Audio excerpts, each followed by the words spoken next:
कि टन रहना मैं चिट्टे ना तू रोना हाल मेरा देख के मैं लौंदा सी समान चीज़ां कर दियां बेच के।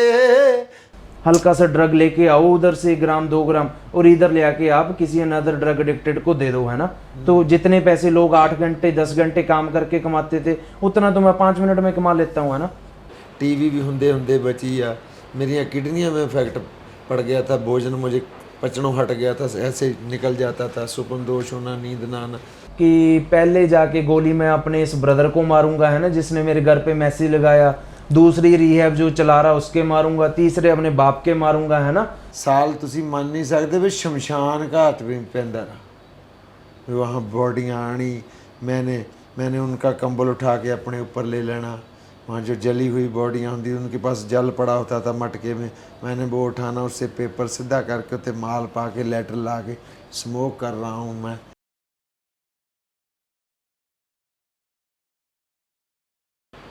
सो हेलो दोस्तों, स्वागत है आपका हमारे YouTube चैनल पर जिसका नाम है द एपिसोड बाय अनीश। और आज हमारे YouTube चैनल का 3rd एपिसोड शूट होने जा रहा है, जो कि एक ऐसी शख्सियत के साथ है जो आज की डेट में हिमाचल प्रदेश के ऊना ज़िले में नशा मुक्ति केंद्र चला रहे हैं। और काफ़ी बच्चे इनके पास आके रिकवर हुए। इनको इस क्षेत्र में 8 से 9 साल हो चुके हैं और ये खुद तो रिकवर हुए ही हुए, लोगों के दिलों में भी इन्होंने एक उम्मीद की किरण जगा दी है, जिससे कि लोगों के बच्चे भी यहाँ पे रिकवर हो सकते हैं। और अगर बात करें हिमाचल प्रदेश की, तो बेस्ट रिहैब सेंटर है इनका, आशा किरण होम सोसाइटी के नाम से। तो आइए मिलते हैं इनसे। इनका नाम है पलविंदर सिंह उर्फ पिंदा मोरावालिया। सो स्वागत है आपका हमारे YouTube चैनल पर। Thank you Nish ji, thank you. सबसे पहले पिंदा मोरावालिया और as a pre counsellor Palwinder Singh ji ਤੁਹਾਡਾ स्वागत करते हैं, वेलकम कहते हैं आपको, जी आया कहना अपनी ज़िंदगी नाल रिलेटेड गल्लां क्वेश्चन पूछण लई।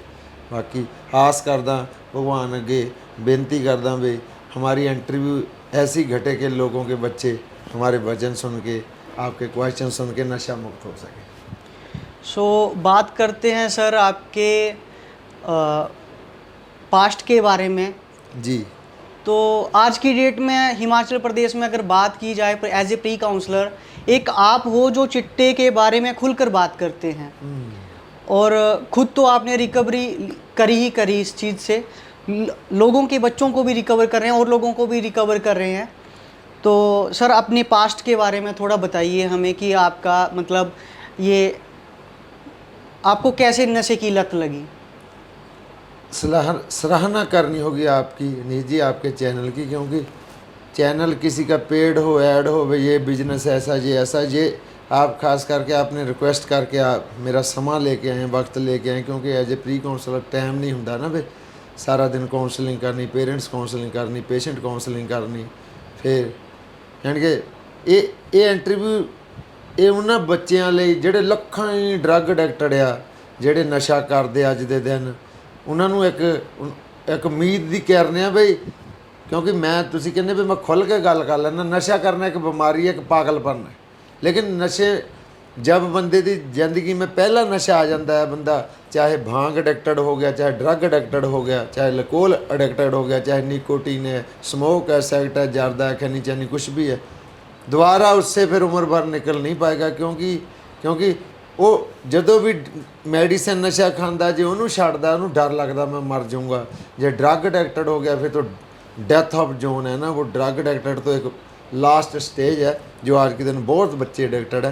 फिर मैं तां खुल के गल करदा अपनी ज़िंदगी भी मैं किसी टाइम मैं बचपन में स्टडी बेस अच्छा था, मैं स्पोर्ट्स में अच्छा था, फुटबॉल का प्लेयर था, अपने स्कूल कॉलेज बेस्ट करता था, मेरे नाल दे बड़ियां क्लबां च कोच लगे हुआ, कॉलेजां च कोच लगे हुआ, पुलिस में कोच लगे हुए हैं, बाहर फॉरनर चले गए, कोई यूके खेलता, कोई कैनेडा खेलता है, और कई तो मेरे नाल दे सिंगर बन गए। मैनू म्यूजिक का शौक सी, म्यूजिक की भी स्टडी की हुई सी, लेकिन मजे च लिया एक अद्धा पैग जिंदगी च।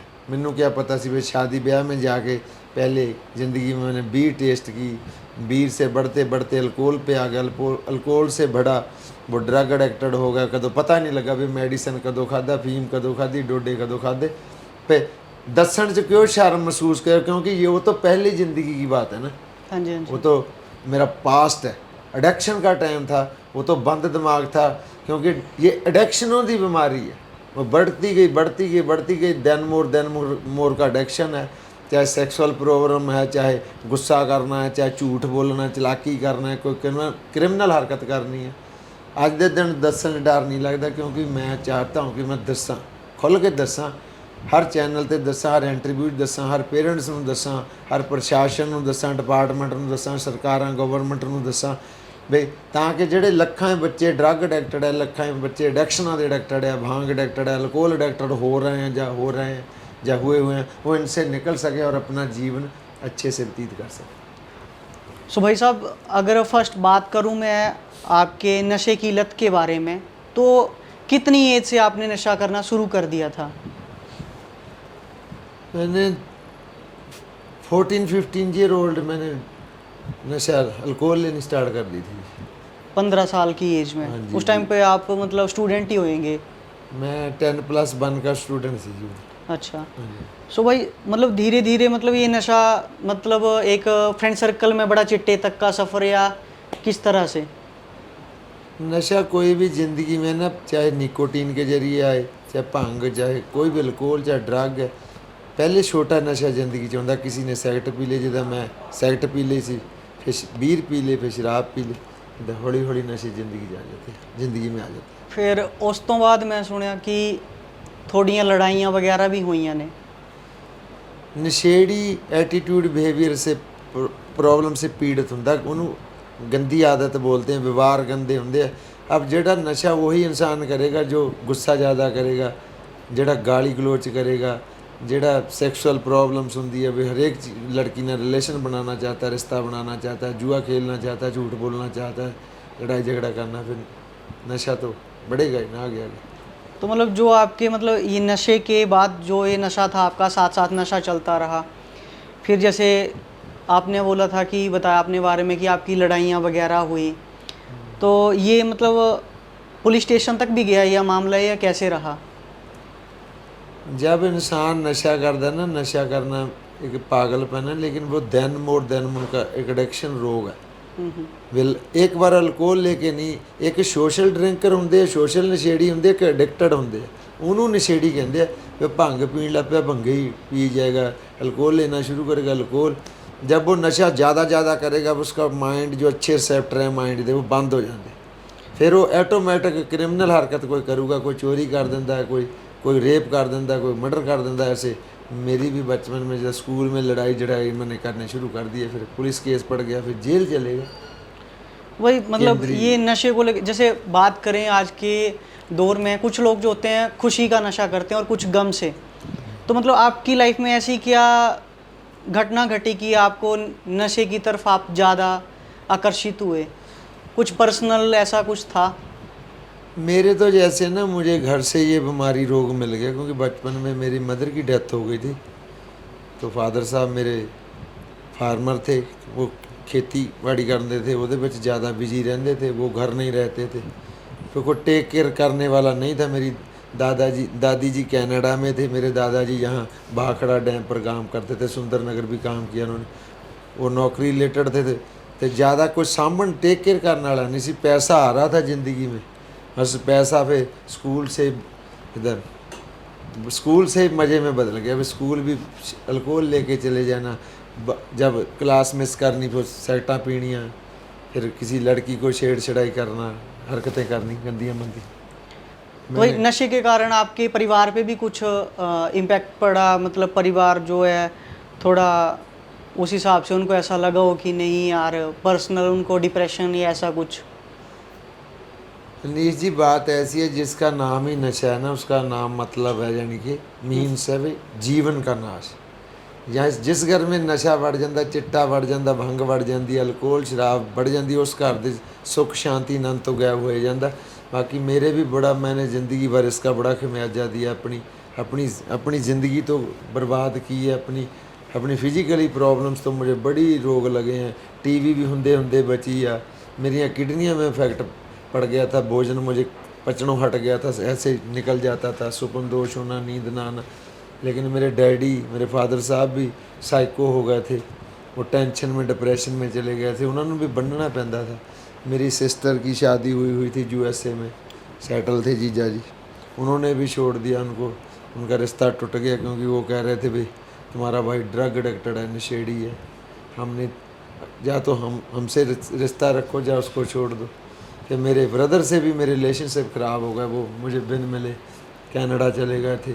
मेरे फादर ने जब ठीक भी हुए बीमारी से, उन्होंने भी मुझे बेदखली कर दिया। जब मैं सुधरा ही नहीं, ना थाने जाके, ना हॉस्पिटल जाके, ना जेल जाके, ना रिहैब जाके, जब मैं नशा नहीं छोड़ पा रहा था तो उन्होंने बेदखल कर दिया था। तो अभी आपके भाई साहब से बात होती है आपकी? अब तो जी नहीं जी, भगवान की बड़ी कृपा है, क्योंकि भगवान अध्यात्म की आकृति बढ़ानी पड़ती है नशेड़ी को अगर नशा छोड़ना है। जो बंदा परमात्मा ना जुड़ सकता तो सामाजिक रिश्ते तो उनके अनुकूल हो जाएंगे, वो तो सब, लेकिन वक्त लगता है। ये नहीं भी नशेड़ी ने नशा छोड़ा भी 6 महीने में, साल में। यकीन, जो यकीन कितने सालों से टूट रहा है, जो कभी ना रिश्तेदारी में, ना समाज में, ना कोई भी यकीन नहीं करता ने नशा छड़िया, परिवार के रिश्ते बनते भी नशा छोड़ के टाइम लगेगा, लेकिन सब ग्लैटिट्यूड में जाएंगे, सब थैंक यू करेंगे, सब इज्जत करेंगे भाई आज के दिन हमारा बंदा अच्छा है, इंसान अच्छा है, दूसरों की सेवा करता, अपनी सेवा करता, परिवार की सेवा करता। मैंने सुना आपके बारे में कि आप फुटबॉल प्लेयर भी अच्छे हैं, अभी भी आप फुटबॉल खेलते हैं जी। तो आपको देख के मतलब जो आपके रिहैब सेंटर में जो बच्चे हैं जी वो भी स्पोर्ट्स की तरह काफ़ी आकर्षित होते हैं जी, और आप उन्हें भी मौका देते हो खेलने का रिहैब सेंटर में। जैसे मैंने पहले भी बात की है ना, भी बचपन में गाइडलाइंस की कमी रह जाती है फैमिली से। अगर स्कूल कॉलेज में कोई लेसन होना चाहिए ना, एडिक्शन पर भी होना चाहिए, क्योंकि आज के दिन सबसे बड़ी भयंकर बीमारी एड्स कैंसर से भी ज़्यादा खतरनाक तो नशा है। लेकिन नशा ज़िंदगी में उनके ही आता है जो बचपन में भगवान के साथ अटैच नहीं होंगे, जो स्पोर्ट्स एक्टिविटी के साथ अटैच नहीं होंगे, जो काम काज नहीं करते, बेले रह के सुते रहते, टीवी देखी जाते। तो मेरा तो पर्सनली एक्सपीरियंस है भी मैंने भी नशा छोड़ने में मुझे फुटबॉल ने बहुत हेल्प की है, क्योंकि ड्रग लेंदा भी मैं नशा करता सी, कोई डेंजर जोन में ज़्यादा नहीं गया, पर जब अंग पैर मोड़न लगे रिकवरी जल्दी हो गई, क्योंकि मैं फुटबॉल का बेस्ट जानी कि कह सकीए डिफेंडर सीगा पंजाब च। स्कूलों कालजां ले क्लबां ले भी जान लग पिया सी, मेरे नाल दे कॉलेजां च कोच है, क्लबां च कोच है। तो मैं खास करके बच्चों नूं वॉलीबॉल ना, जिम ना, फुटबॉल ना, बैडमिंटन ना, उन्हां चीज़ां नाल जोड़दा जिन्हां च पसीना आवे, योग करवानी, मैडिटेशन करवाना, क्योंकि पसीना आना बहुत ज़रूरी है। तभी उन्हें जो पॉइजन अंदर ली है वो तभी वॉश होगी, बॉडी से पॉइजन वॉश होगी तो मेंटेलिटी में निखार आएगा, नशा दिमाग छोड़ेगा, दिमागी बीमारी। भाई साहब ये आपको रिहैब सेंटर चलाते हुए कितना टाइम हो गया?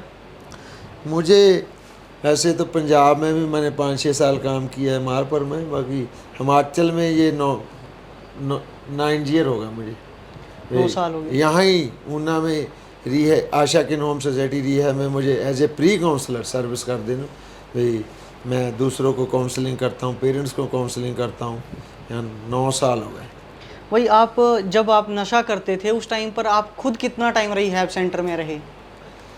मैंने निजी 6 मंथ का ट्रीटमेंट लिया था, लेकिन एज ए वॉलंटियर मैंने फिर जब मैं घर चला गया फिर 1-2 दिन उन्होंने बोला भी मान के चलनी पड़ेगी, अगर अपनी मर्जी से अपनी ज़िंदगी मैनेज करोगे तो आगे एडिक्शन आ जाएगा, आगे मौत आ जाएगी, पागलखाना आ जाएगा, जेल आ जाएगी। सेंटर तो रिहैब तो आएगा, कोई गलत सेंटर आ सकता है, कोई लीगल सेंटर आ सकता है, तो घर से आके भी रहना। सो मैंने कम से कम 2-3 साल फिर बाद वॉलंटियर की है, सेवा की है, सर्विस की है, यानी कि मुझे दर्द होने लगा दूसरों को देखकर, मैंने उनको मालिशें भी की है, उनको फूड में भी हेल्प की है, उनको प्रैक्टिस में भी फिजिकली भी हेल्प की है। जो मुझे प्रोग्राम मैंने ज्ञान सीखा, जो काउंसलिंग मेरी हुई है, फिर मैंने लिटरेचर बाय भी उनको प्रोग्राम बांटा, क्योंकि हर बंदे को रिहैब में बताया जाता भी जो सीखेंगे अगर बांटेंगे तो आपके प्रोग्राम में बढ़ोतरी है। मतलब एक जो होता है, अगर मैं बात करूं व्यक्ति की, तो वो सोचता है कि यार मैं सुधर गया, अब मैं कहीं और जाता हूं, ठीक है। जॉब करता हूँ या अपना परिवार को आगे बढ़ाता हूँ, पालन पोषण, आपको ऐसा क्यों लगा कि नहीं यार मेरे को दूसरों के लिए भी कुछ करना चाहिए? आज की डेट में अगर मैं बात करूँ, आपको 9 साल हो गए और हज़ारों ही बच्चे आपके रिहैब सेंटर से या रिकवर होकर यहाँ से गए हैं। तो ये समाज में एक बहुत बड़ा मैसेज है और बहुत अच्छा मैसेज है कि एक नशेड़ी बंदा जो है वो मतलब अपने आप को कहाँ से लेके कहाँ तक सुधार सकता है और समाज में अपना क्या योगदान दे सकता है। बड़ी अच्छी बात, बड़ा अच्छा क्वेश्चन किया आपने। बड़ी दया भगवान भोले भंडारी की, माता रानी दी, गुरु नानक दी, जो भी मेरे ईष्ट हैं, जो भी मेरे गुरु हैं, मैं हर धर्म को फॉलो करता, हर धर्म ਨੂੰ ਮੰਨਦਾ। मैं गीता भी पढ़ लेना, जब मैं ग्रंथ साहब भी पढ़ लेना, जब जी साहब रह रहा था ना भाई। ये मैंने नशा पहले छोड़ा था अपनी सिस्टर के लिए, अर्ली इन स्टेज। ਫਿਰ ਮੇਰੇ ਘਰ ਵਾਲੇ ਮੈਨੂੰ ਗਾਲਾਂ ਕੱਢਦੇ ਆ, ਮੈਨੂੰ ਇੱਦਾਂ ਕਹਿੰਦੇ ਆ, ਮੈਨੂੰ ਲੋਕ ਕ੍ਰਿਮੀਨਲ ਕਹਿੰਦੇ ਆ, ਕੋਈ ਰੇਪਰ ਕਹਿੰਦਾ, ਕੋਈ ਕਾਤਲ ਕਹਿੰਦਾ, ਕੋਈ ਕੁਛ ਕਹਿੰਦਾ, ਕੋਈ ਨਸ਼ੇੜੀ ਕਹਿੰਦਾ, ਕੋਈ ਗੰਦਾ ਨਸ਼ੇੜੀ ਕਹਿੰਦਾ। लेकिन धीरे धीरे मुझे पता चला वे लॉन्ग टाइम तो कोई छोड़ ही नहीं पाता। कोई साल क्लीन होंदा, कोई 2 साल क्लीन होंदा, कोई 10 साल बाद भी किसी की डेथ हो रही है, कोई 20 साल बाद भी मर रहा है, 25 साल बाद भी परिवार वाला फैमिली वाला होकर भी रिलैप्स हो रहा है, स्लिप कर रहा है। तो मेरे तो काउंसलर थे जो खास करके उन्होंने मुझे बता दिया था, 25-26 साल क्लीन थे भाई, अगर ज़िंदगी भर नशे के ऊपर ही काम करोगे, नशा छुड़वाना, नशा छोड़ना, तो तुम्हारा प्रोग्राम रेगुलर बढ़ा रहेगा और इस प्रोग्राम के साथ अटैच रहोगे तो दोबारा नशा नहीं करोगे, क्योंकि ये तो उम्र भर चलने वाली बीमारी है, दिमागी बीमारी है। नशा कभी छड्या नहीं जाता, इनू तो एक दिन मैनेज किया जाता। अगर तुम इस प्रोग्राम से टूट के रेस्टोरेंट करोगे, कोई ट्रक ले लोगे, कोई ढाबा पालोगे, अकेलेपन की बारी है, बाहर चले जाओगे, पैसा आ जाएगा, नशा आ जाएगा। अगर काम ही उस फील्ड में करोगे तो उमूमन है कि भगवान तुम्हें सेवा, ये जन्म तुम्हारा नहीं है, तुम्हारी फैमिली का नहीं है, ये जन्म दूसरों को, बच्चों को जो ड्रग एडिक्टेड है उन्हें उस एडिक्शन से निकालने के लिए भगवान ने नई ज़िंदगी दी है इसी जन्म। तो थैंक यू बनता भगवान का भी, उन्होंने ग्रेटिट्यूड। दूसरी बात है भाई, हिमाचल प्रदेश में अगर पंजाब हरियाणा कहीं की भी बात करें, जी जी, बहुत सारे नशा मुक्ति केंद्र हैं जी, पर लोगों ने क्या है कि आज की डेट में बिजनेस के तौर पर शुरू कर दिया है उसको। और आपकी मेरे को एक बात ये अच्छी लगी कि आप रिकवर तो बच्चों को कर ही रहे हो, साथ में उनको रोज़गार के अवसर भी दे रहे हो। मतलब आपके अगर मैं बात करूं यहाँ पे संस्थान में, तो जो मैक्सिमम जो स्टाफ है आपका वो आपके रिहैब सेंटर से रिकवर हुआ है। जी जी जी। तो मतलब ये एक बहुत बड़ा मैसेज है कि अर्निंग का सोर्स उसको ना बनाकर दूसरे बच्चों को भी रोज़गार दिया जाए। दूसरे बच्चों को, अगर भगवान ने मुझे क्रिमिनल बंदे को, नशेड़ी बंदे को, जिस पे गवर्नमेंट ने भी केस डाल दिए थे, प्रशासन ने भी केस डाल दिए थे, घर वालों ने भी इल्ज़ाम लाया, समाज ने भी इल्ज़ाम लाया, अगर उसको भगवान एक रीहैब दे सकता है, प्री काउंसलर बना सकता है, वो भी इतने बड़े ट्रस्ट के अंडर, मेंटल हेल्थ डिपार्टमेंट के जो रिलीज़ सैशन लगते हैं, उत्थे जाके मैं डिग्री ले सकता था, होर भी बच्चे ले सकते, फ्री च डिग्री करवाई जाती है। वो किराया भी कोलों देंगे, जैसे मैंने धर्मशाला गुंजन में भी क्लासेस 1 महीना वर्कशॉप लगाई थी। यानी कि ये बच्चों नूं मैं तो जो मेरी ज़िंदगी में बंदे आते नहीं रीहैब में आते, कहीं मीटिंग पर डिस्ट्रिक्ट वाइज कोई मीटिंग खुलती है, कोई सैलीब्रेशन कन्वेंशन, कोई प्रोग्राम होंदा ऑल इंडिया किते ना किते, तो मैं तो उन्होंने कहना हुंदा भी जिंदगी 'च तुसीं काउंसलिंग सीख सकते हैं, क्योंकि तुहाडे अंदर बीमारी है। ਤੁਸੀਂ पेरेंट्स ਨੂੰ ਦੱਸਦੇ ਹੋ ਬਿਮਾਰ ਇੱਦਾਂ ਹੁੰਦੇ ਆ, ਇੱਦਾਂ ਨਸ਼ਾ ਛੱਡਿਆ ਜਾ ਸਕਦਾ, ਫਿਰ ਤੁਸੀਂ ਇਹ ਕੰਮ ਕਰ सकते हैं, क्योंकि आज के दिन नशेड़ी बढ़ गए हैं, गांव में कितने हैं, शहर में कितने हैं, रीहैब कितने हैं, अनलीगल कितने हैं, लीगल कितने हैं, कितने इंटरनेट पर शो होंगे हैं, किन के पास लाइसेंस है, किन के पास नहीं है, वे अच्छा रीहैब दे के तुसीं काम भी कर सकते हैं। अगर भाई मैं बात करूं आज की डेट में नशेड़ी की, तो नशेड़ी एक्चुअल में है कौन सा व्यक्ति आपके नज़रिए में? कहता एडिक्शना की बीमारी बड़ी ही गंदी, पंजाबी थोड़ा मैं बता बिल्कुल जी, बिल्कुल। ये एक एडिक्शनों का रोग है ना। एडिक्शन मुझे सेक्स का भी है, एडिक्शन मुझे खाने का भी है। मैं एक लड़की को छोड़ के दूसरी नूं इंटरनेट पर लभदा हुंदा सी, है ना। मेरे जैसे हैं, ऑल एडिक्टेड एको जैसे हैं। अगर जुआ खेलने लग पे उसका भी एडिक्शन पड़ गया, अगर रात को जाग के कोई गाली गलोच करने का एडिक्शन पड़ गया तो अड्डे पे जाके बस स्टॉप पर जाके गाली गलोच करना। अगर बाइक का एडिक्शन पड़ गया, ड्राइविंग का एडिक्शन पड़ गया, एडिक्शन ही एडिक्शन है। कहता जी एडिक्शनों की बीमारी बड़ी ही गंदी, मुझे पता है कितनी गंदी है, क्योंकि मैंने एक नशेड़ी की जून भोगी है। लोग मेरा करैक्टर देख के मेरी निंदा करते हैं, ये तो मैं जानूँ जे मेरा भगवान जाने कि मैं कितना को बड़ा रोग है ना। फिर रोग कल्ला चिट्टे दा ड्रग दा होवे, रोग कल्ला पॉइजन दा होवे, भांग का होवे, अल्कोहल का होवे तो निकल जाए। रोग तो बचपन से चल के आगे उम्र भर चलने वाला है। ये बहुत गंदी बीमारी है जे जिस घर में बढ़ जाती है बच्चा मरे ही जाता, या जेल चल जाता, या पागल हो जाता। ये तो कोई गॉड ग्रेस है। ज्वाला तो उस घर ज्वाला जी मंदिर तो उस घर है प्रवेश कर जाता जहाँ बंदा नशा छोड़ जाता है, क्योंकि माँ पे खुश होंगी है, वाइफ खुश होंगी है, भैन खुश होंगी है, सिस्टर खुश होंगी। अगर वही जैसे आपकी अचीवमेंट्स की बात करूं तो आपने म्यूजिक में बीए करी हुई है। जी। एक मतलब 10+2 की एज में बंदा, नशेड़ी बंदा, अगर मैं बात करूं अपनी लैंग्वेज में, नशेड़ी बंदा जिसने अपनी लाइफ में इतना सब कुछ देखा, मतलब डाउन से लेके अब तक देखा आपने, तो आपको मतलब क्यों लगा ऐसा कि मैं मतलब म्यूज़िक में बीए करूं? और आज की डेट में अगर मैं जैसे देखता हूं, आपका एक यूट्यूब चैनल है पिंदा मोरा वालिया करके, सॉरी पिंदा मोरा वालिया करके जी, तो आपके 3-4 गाने भी आए हुए हैं उस पे जी। और आपकी रील्स बड़ी ज़्यादा वायरल होती हैं शेरो शायरी को लेके, आपके गानों को लेकर। जी। तो मतलब आज आप पहले के कंपैरिजन आप आज की डेट में खुद को कैसे देखते हो? एक नशेड़ी व्यक्ति जिससे कोई बात नहीं करना चाहता था समाज में, जिसको मतलब सब कुछ बोला गया, चाहे वो मतलब नशेड़ी बोल लो, चाहे उसको अपराधी बोल लो, मतलब उस टाइम पर आपसे हर किसी ने किनारा कर लिया था। आपके सगे संबंधी, आपके भाई, जैसे आपने बताया बिना बोले आपसे कनाडा चले गए। और आज की डेट में आप खुद को मतलब कैसे देखते हो आज की डेट में? मैंने ज़िंदगी में निजी ये चीज़ें की ही तभी थी। और पहले early in recovery years, first year 2 year clean मैं रहे चीज़ां तो डरदा भी मैं किसी ਨੂੰ नहीं दसना भी मैं क्रिमिनल सी, मैं किसी ਨੂੰ नहीं दसना मैं नशेड़ी सी। लेकिन मैं हुण ओपनली माइंड को चैनल मेरे नाल पहला कंटैक्ट करदा सी, मैं डर जाता सी, मैं कहा मैं नहीं इंटरव्यू करूँगा।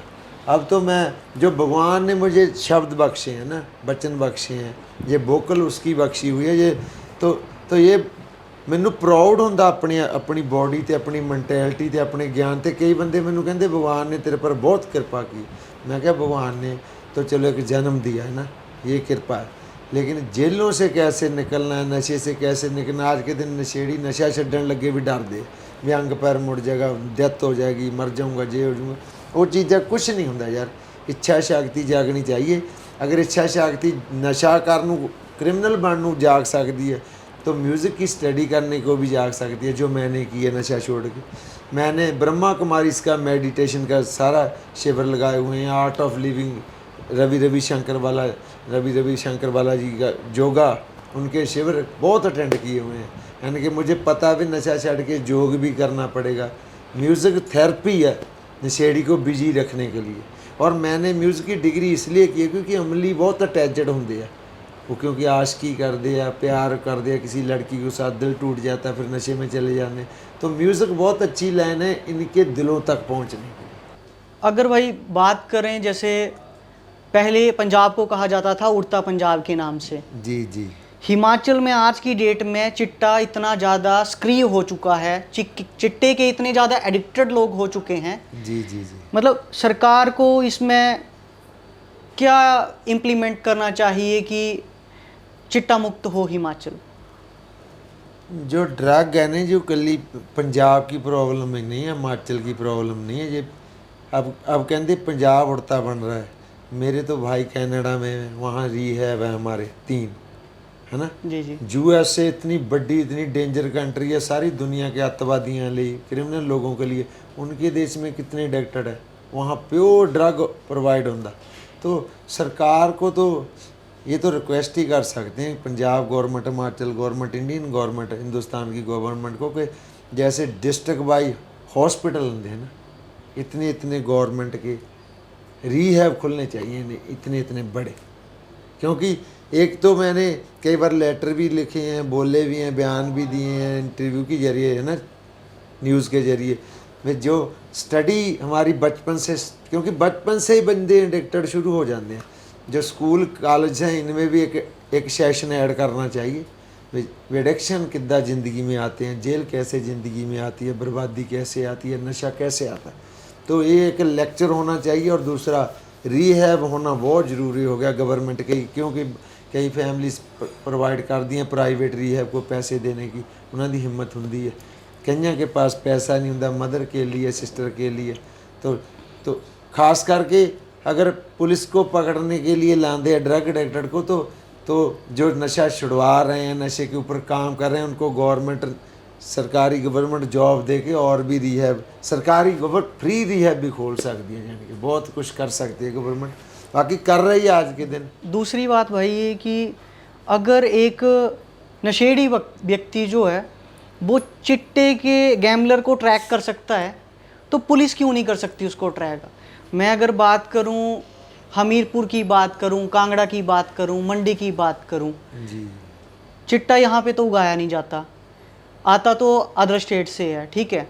तो मतलब एक चिट्टे को मतलब एक नशेड़ी व्यक्ति जो उसको ट्रैक कर लेता है कि कौन यहाँ पे हमारे सराउंडेड एरिया में जो है चिट्टा बेच रहा है, तो पुलिस प्रशासन जो है उसको क्यों ट्रैक नहीं कर पाता इतनी जल्दी। नीचे ऐसा नहीं है भी प्रशासन कोई काम नहीं करता, पुलिस बहुत काम कर दी है। डेली न्यूज़ देखते हैं, अब ऊना में देखते हैं भी ऊना बाणी या पंजाब किसी का कोई भी पेज खोलो, उजाला का खोलो, कोई भी केस तो डेली पढ़ते हैं। लेकिन नशेड़ी बहुत होगा, ड्रग एडिक्टेड बहुत होगा, उतना डिपार्टमेंट मेरा मानना है प्रशासन ही नहीं है। क्योंकि अज से 10-15 साल पहले जो रोकथाम ला लेंदे तो ला लेंदे, हुण तां कोई ऐसा मेरे ख्याल कॉलेज स्कूल कोई कुछ बचा नहीं है, क्योंकि नशा बहुत बढ़ गया। सरकार नूं बहुत एफर्ट करने चाहिए, प्रशासन तो चलो करदा, सरकार भी करती है। भाई मेरे तो यही मानना भी जिड्डे जिड्डे हॉस्पिटल है डिस्ट्रिक्ट में सिविल, इतने बड़े बड़े रीहैब खुल जाने चाहिए गवर्नमेंट के, क्योंकि आगे आगे हुण एक गांव में पंजाब में तो डिस्ट्रिक्ट बॉर्डर क्रॉस करके हुशियारपुर है, एक गांव में 30-40 मुंडे था ओवरडोज केसेस हो गए, मर गए।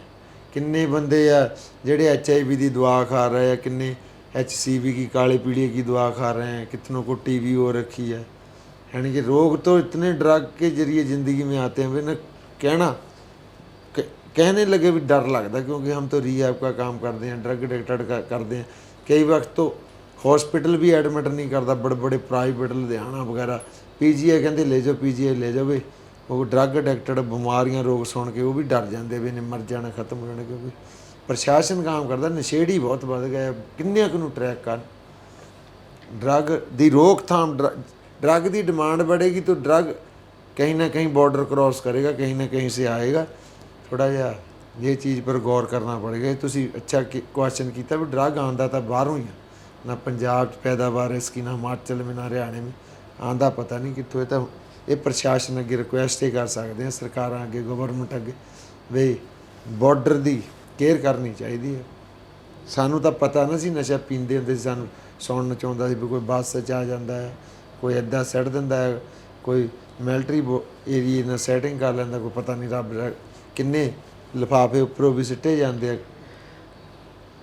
भाई आप अपनी मतलब लाइफ में आप कोई ऐसा केस जो आपको लगा हो आज दिन तक आपके पास, मतलब कोई एक ऐसा स्टूडेंट आया हो आपके पास कि नहीं बड़ा क्रिटिकल सा केस था ये, 8-9 साल की जर्नी में आपके पास कोई एक ऐसा व्यक्ति हो जो आपको लगे कि यार ये कभी सुधर नहीं सकता है।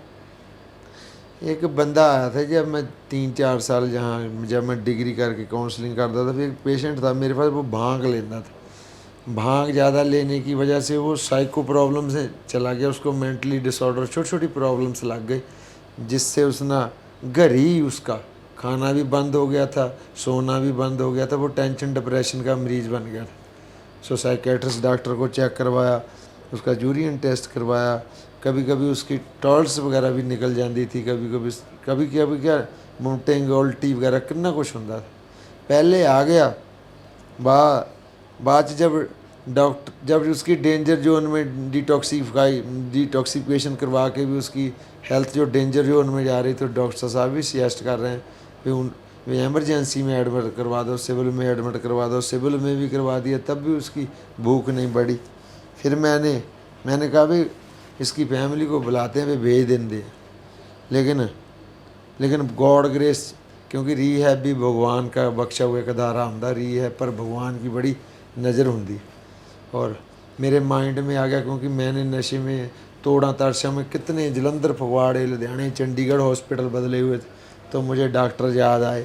कोई मैंने उनसे बात की और मैं इनको फगवाड़ा ले गया उस पेशेंट को, और उन्होंने सिर्फ कुछ नहीं किया, उसकी भूख की कोई अपनी कला से दवाई शुरू कर देती। आज के दिन वो उसकी हड्डियां तो भर गई, खाना दाना तो 15-20 दिनों बाद शुरू कर दिया उसने, लेकिन आज के दिन उसकी शादी भी हो गई है, उसके बच्चे हैं, यानी साइको बंदे के, एन हड्डियां बने बंदे। भाई साहब बाकी तो आपने मैक्सिमम सब कुछ ही बता दिया, जी। पर मतलब मैं ये जानना चाहता हूँ कि नशे ने आपको क्या क्या दिन दिखाए। नशे ने तो हुण सच्चाई जानना चाहते हैं तो बयान कि मेरे से सच्चाई बयान ही नहीं की जाएगी, क्योंकि ज़िंदगी में बंदा किते ना किते किसी लड़की को प्यार करता, किते दिल टुट गया, किते घरदियां ने किया, किते भरा छड्ड गया, किते माँ पे बीमार हो गया, किते भैन का रिश्ता टुट गया। वे नशियां च मैं 2-3 साल तुसी मन नहीं सकते भी शमशान घाट भी पैंदा रहा। वहाँ बॉडियाँ आनी, मैंने उनका कंबल उठा के अपने ऊपर ले लेना, वहाँ जो जली हुई बॉडियाँ होंगी उनके पास जल पड़ा होता था मटके में, मैंने वो उठाना, उससे पेपर सीधा करके उसे माल पा के लेटर ला के स्मोक कर रहा हूँ, मैं स्मैक पी रहा हूँ ना। इससे बुरा दिन क्या देखना है। फिर वो भी मैंने दिन देखी है नशे में, मेरा बाथरूम भी बीच में निकलने लग गया था, टॉयलेट भी बीच में निकल जाती थी, यानी कि बहुत बुरे बुरे दिन। और जेल में यहाँ रोटी खा रहे हैं, वहाँ टॉयलेट भरी हुई है, बाहर नूं आ रही है, यानी कि ज़िंदगी में नरक नशा करके है, स्वर्ग नशा छोड़ के। नरक बड़े डेंजर जोन देखे हैं, बड़े डेंजर जोन। भाई नशेड़ी दी जून बहुत गंदी है, बड़ी गंदी है, भिखारियाँ तो भी गंदी है। सबसे गंदी जून ही नशेड़ी की जून है, नशेड़ी कभी नहीं बनना चाहिए। बड़े जैसे आप रिहैब सेंटर चला रहे हो अभी, तो सरकार आपको कितना का सपोर्ट करती है? जैसे पीछे कोविड रहा, 2 साल कोविड में निकले हमारे, तो फाइनेंशियल काफ़ी ज़्यादा मतलब लोगों को दिक्कत आई, तो उस टाइम पे आपने कैसे सरवाइव करा और गवर्नमेंट में आपको क्या सपोर्ट करा उस टाइम पे? नशा कौन छोड़ना चाहता है। हुण मैंने तब ज़िंदगी में नशा छोड़ा जब मैंने नशा कर करके अपने घर के गाडर भी ला के बेच दिए थे, लोहा भी घर से ख़त्म कर दिया था, आटा चौल भी ख़त्म, चुक के मैं किसी नूं बेच के उहदा नशा कर लैंदा सी। घर च कोई भी चीज़ देखने को मिलती सी। अब जब नशे ने सब कुछ परिवारिक सारे सोर्स ख़त्म कर दिए, तो कोई दवाई नहीं लैके दिंदा मेडिकल तो, कोई बीमारी ना रिलेटेड, तो रीहैब में कैसे मदद करना। रीहैब में गवर्नमेंट नहीं, प्रशासन सिर्फ सोसाइटी देखता है, साफ सफाई कुटमार देखता, कोई गवर्नमेंट नहीं, कोई फंडिंग नहीं का। ये तो एक सोसाइटी वाले और पेरेंट्स इकट्ठे हो जाएं, कोई भी सोसाइटी है किसी न किसी के परिवार के काम आती है, वो रिलेशन बनाते हैं, क्योंकि वो इस दर्द से निकले हुए लोग हैं, वो नशा मुक्त हुए लोग हैं, वो ज़िंदगी में जानते हैं ये गॉड ग्रेस लाइफ है, ये दूसरा जन्म दूसरों के लिए है। ये दोनों ही मदद करते हैं, यानी कि कुछ वो मैंबर थोड़े घटते बढ़ते फीस रख लो, या फ्री रख लो, या थोड़ी रोटी पानी रख लो, कुछ पेरेंट्स एफर्ट करते हैं रल मिल के, क्योंकि नशेड़ी तो उही हुंदा जिन्हें सारा घर जाड़िया हुंदा, बर्बाद किया हुंदा, उन्होंने नशा छड्ड के नौकरी भी चाहिए, उन्होंने नशा छड्ड के जॉब भी चाहिए है, वो 2 साल क्लीन हो गया, बिल आ रहा, फिर लैप्स हो जाना।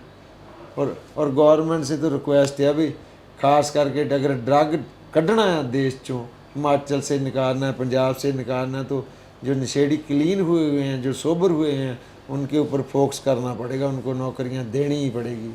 उनके लिए रीहैब छोटे छोटे डिस्ट्रिक्ट वाइज गांव खोलने पड़ेंगे। उनको कॉलेज स्कूल्स में एज ए प्री काउंसलर, जैसे मैं सोसाइटी के साथ काम करता हूँ, कॉलेज में भी होना चाहिए सोशल काउंसलर, हॉस्पिटल में भी होना चाहिए पेशेंट को सिविल में काउंसलिंग करने के लिए। तू डरना, तू मर नहीं जाऊँगा, तेरा अंग नहीं खड़ जाऊगा। मेरे अंग पैर ऐदा हो जाते थे, मैं डरदा था भी नशा छोड़ूंगा मर जाऊँगा, लेकिन मेरे डर काउंसलर ने दूर किए। भाई जैसे गवर्नमेंट ने आपको कोविड टाइम पर कुछ राशन वगैरह भी प्रोवाइड करवाया, जैसे हर जगह पे जो बाहर से आए हुए लोग थे, जैसे यूपी बिहार से, उनको राशन वगैरह बांट रही थी गवर्नमेंट, या किसी भी पार्टी की बात कर लो, बीजेपी थी या कांग्रेस थी, तो वैसा कोई हेल्प हुई आपको? किन्ने डिस्ट्रिक्ट वाइज कितने सोसाइटियाँ, कितने सेंटर हैं, कितने नशा मुक्ति केंद्र है, लेकिन ना हरियाणा, ना राजस्थान, ना दिल्ली में, ना हिमाचल में, ना पंजाब में कोरोना के टाइम किसी रिहैब को कोई आटा चौल दाल नहीं गया। आपने अपनी फंडिंग भी लगाई उस टाइम पर? हाँ जी, मैं अच्छा, यानी कि मेरी एक अच्छी खेती बाड़ी है, होशियारपुर डिस्ट्रिक्ट है, अच्छी ज़मीन जायदाद है, मेरे 2 ब्रदर कनाडा में हैं, 2 चाचे हैं कनाडा अमेरिका में। मेरा 20-25 लाख रुपया तो म्यूचुअल फंड में लगा हुआ था मालपुर ICICI बैंक में, यहाँ एक्सिस बैंक में मेरा 10-15 लाख बाहरों मंगा मैं जमा किया सी। 3 वो पैसे तो गए, मेरी एक किया गड्डी गई है इन बच्चों को नशा मुक्त रखने के लिए, सोसाइटी के वॉलंटियर स्टाफ को, क्योंकि कितने जेर भी कोई क्लीन है दोबारा नशा ना करे, उन्होंने जोड़ के रखना पैंदा है ना। तो 3 सेट गए हैं मेरे वाइफ के गले के सोने के, मेरा खुद का कड़ा गया, चैन गई है। बड़ा बलिदान देना ही पैंदा है जिंदगी में। सेवा है, सेवा में भगवान, कोई भी सेवा है ऐसे ही है, सिलेंडर ही है, यानी कि ज़िंदगी चाहे शून्य में भी रहे, किसी की जान बचनी चाहिए, अपनी भी बचनी चाहिए, दूसरे की बचनी चाहिए।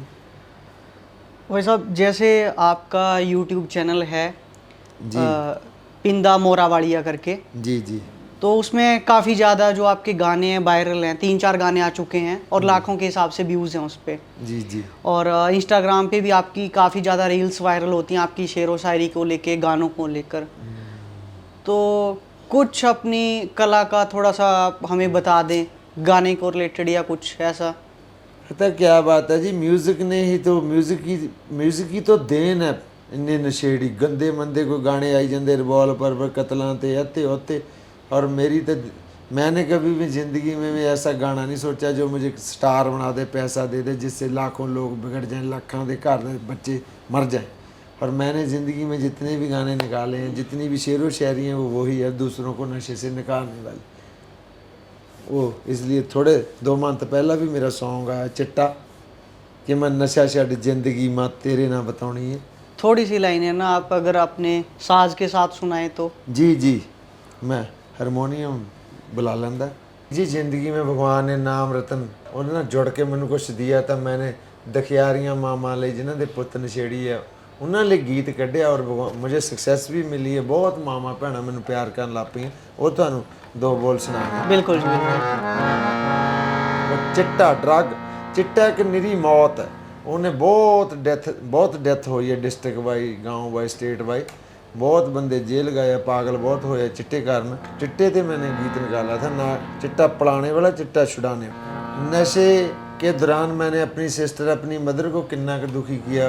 मैं उस सिचुएशन ते गीत लिखिया सी, कहंदा नी मैनू पाप लगना मां, मैं तेरी कदर ना पाई, ला के नशियां दी लत तेरा दिल गया दुखाई, मैं तेरी सौ कलेजे तेरे हुण रज ठंड पाउणी आ, मैं चिट्टा छड्ड जिंदगी मां तेरे ना बताउणी आ, मैं कोड़ बड जिंदगी मां तेरे ना बताउणी आ, मैं नशा छड्ड जिंदगी।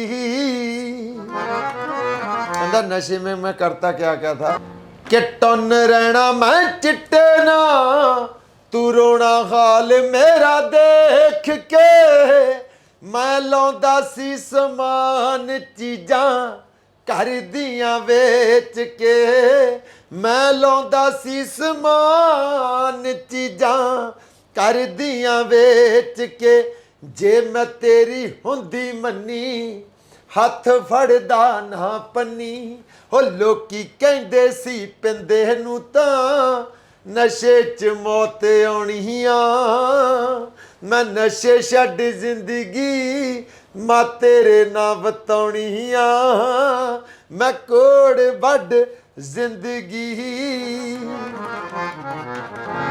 ओ तेरे डेली दे मंदिर ते रोज गुरु करे फेरियां, हो कड नशे चोले आइया सुखां सुखियां मां तेरियां तेरा कहना ना मैं मोड़ा हथ नशियां नू जोड़ा मैं मोरां वाली पूजा तेरी हुण करके दिखाउणी आ मैं चिट्टा छड्ड जिंदगी मां तेरे ना बताउणी आ मैं कोड़ वड जिंदगी। वाह जी वाह, बहुत अच्छा। ਭਾਜੀ ਕੁਝ ਹੋਰ ਜਿਹੜਾ ਤੁਸੀਂ ਲਿਖਿਆ ਹੋਵੇ ਚਿੱਟੇ ਤੇ ਜਾਂ ਨਸ਼ੇ ਤੇ ਜਾਂ ਕੁਝ ਹੋਰ ਨਵਾਂ ਗਾਣਾ ਕੁਝ? सबसे अगर मैं नशेड़ी बना मैं मज़े लेंदा था, नशे करते लड़दा था, ऐश करता था, याशी करता था। पर सबसे ज़्यादा पेन मेरी मदर ने ली है, जो दादी माँ थी मेरी, उन्होंने पाला, मेरी सिस्टर ने ली है। तो उन्होंने मैं तो गाना लिखना चंगा लगता क्योंकि लोगों दी भी मावां भैणां बहुत परेशान हैं, सिस्टर बहुत परेशान हैं जिनके बच्चे नशेड़ी हैं। एक अभी लेटेस्ट लिखा मैंने सॉन्ग, माँ किद्दां करदी है, कहंदा माँ का दिल कैसे करता है। बेपुत माँ दा कंबदा कालजा सी जदों सी तू नशियां विच रहिंदा बे मेरा सुख चैन नींदां उड्डियां मेरे सी डर सीने विच रहिंदा मैं पानी वार बला लैंदी कादा तू कोड़ चिट्टे दा वड्डिया बे माँ तेरी ਜਿਉਂਦਿਆਂ ਵਿੱਚ ਹੋ ਗਈ ਹੋ ਪਿੰਦਿਆ ਤੂੰ ਨਸ਼ਾ ਕੀ ਛੱਡਿਆ ਬੇ ਮਾਂ ਤੇਰੀ ਜਿਉਂਦਿਆਂ ਵਿੱਚ ਹੋ ਗਈ ਬੇ ਪੁੱਤਰਾ ਤੂੰ ਨਸ਼ਾ ਕੀ ਛੱਡਿਆ। ਕਹਿੰਦਾ ਨਸ਼ਾ ਕਰਦੇ ਮਾਂ ਕਿੱਦਾਂ ਰਾਤ ਨੂੰ ਦਿਨ ਨੂੰ ਦੇਖਦੀ ਸੀ, ਕਹਿੰਦੀ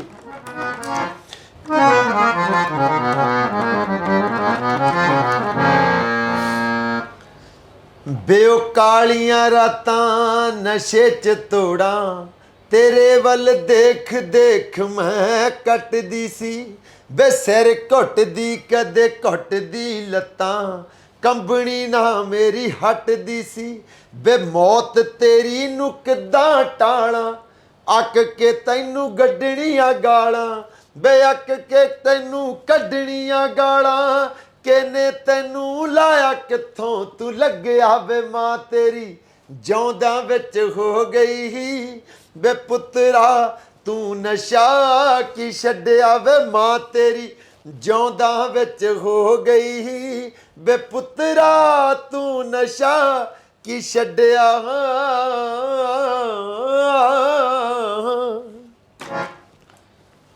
ਭਾਜੀ ਸਿੰਗਰ ਵੀ ਤੁਸੀਂ ਬਾ ਕਮਾਲ ਦੇ ਹੋ ਧੰਨਵਾਦ ਤੇ ਜੀ, ਧੰਨਵਾਦ, ਨਾਲੇ ਥੈਂਕ ਯੂ।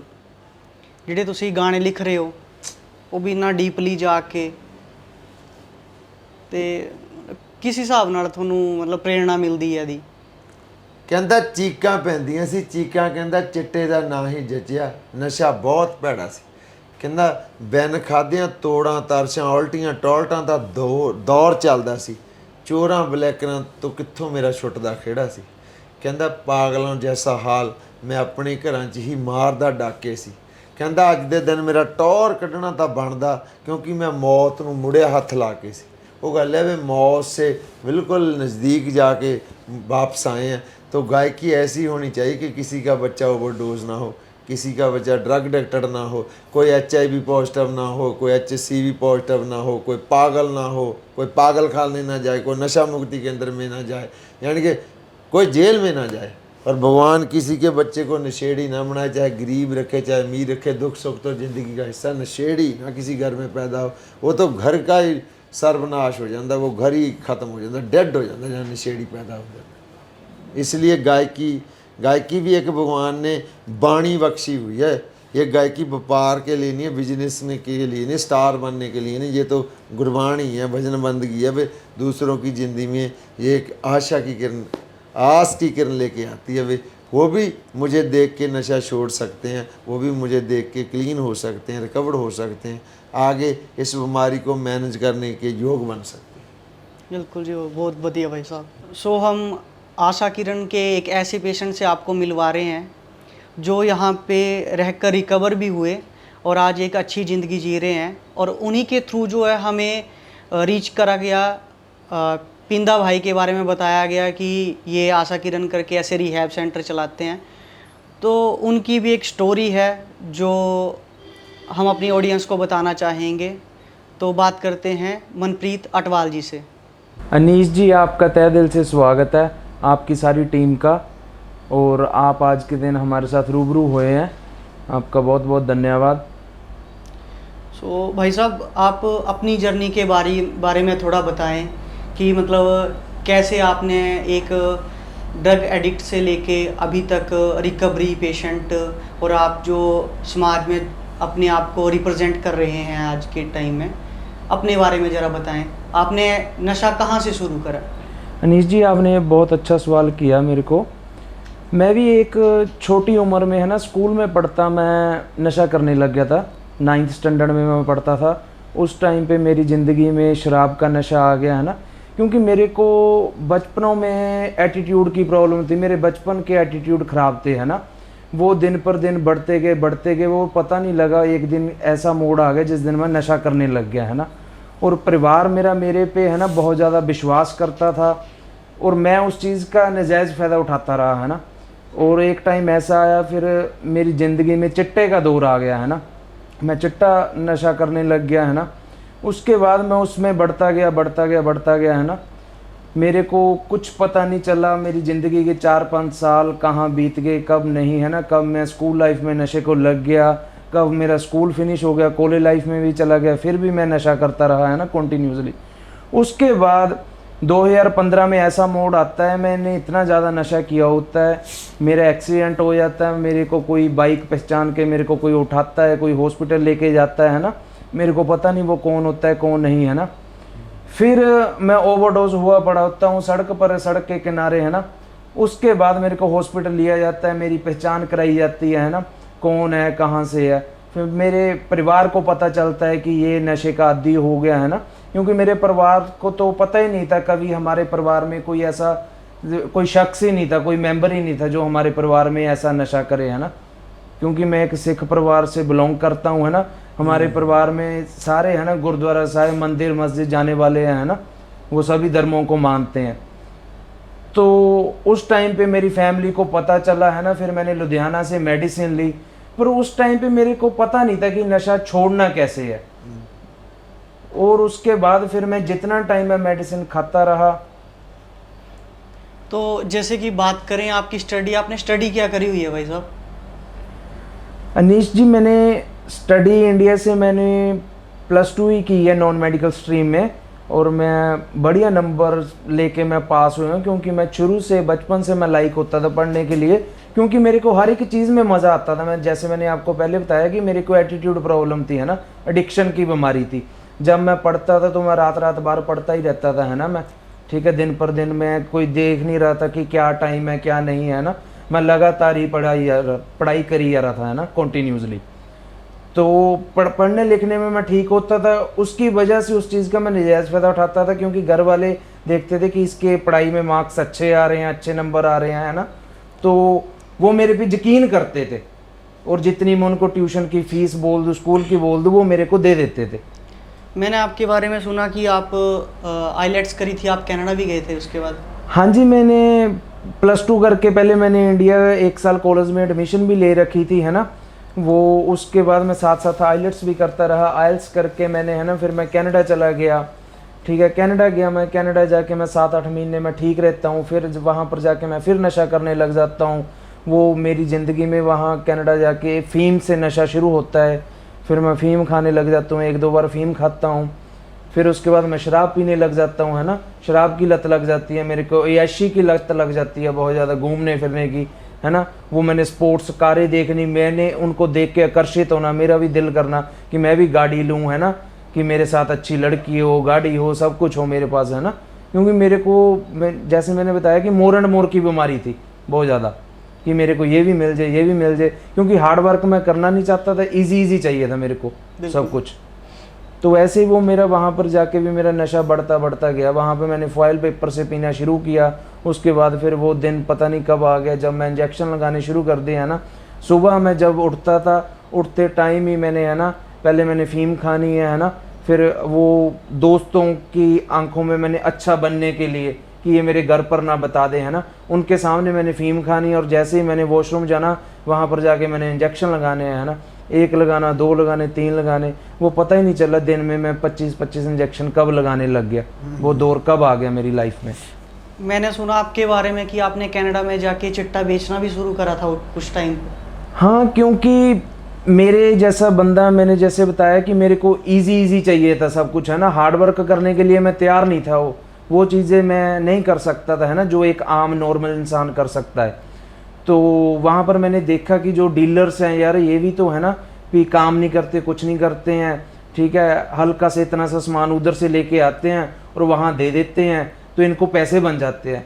तो मैं उन लोगों को अपनी निगाह में बेवकूफ़ समझता था, मैं पागल समझता था। जो लोग सुबह 9 बजे या 7 बजे काम पे जाते थे, शाम को 6 बजे घर आते थे, उनको मैं पागल समझता था। मैं कहा ये तो ईजी जॉब है ना, हल्का सा ड्रग लेके आओ उधर से 1 ग्राम 2 ग्राम और इधर ले आके आप किसी अनदर ड्रग एडिक्टेड को दे दो, है ना।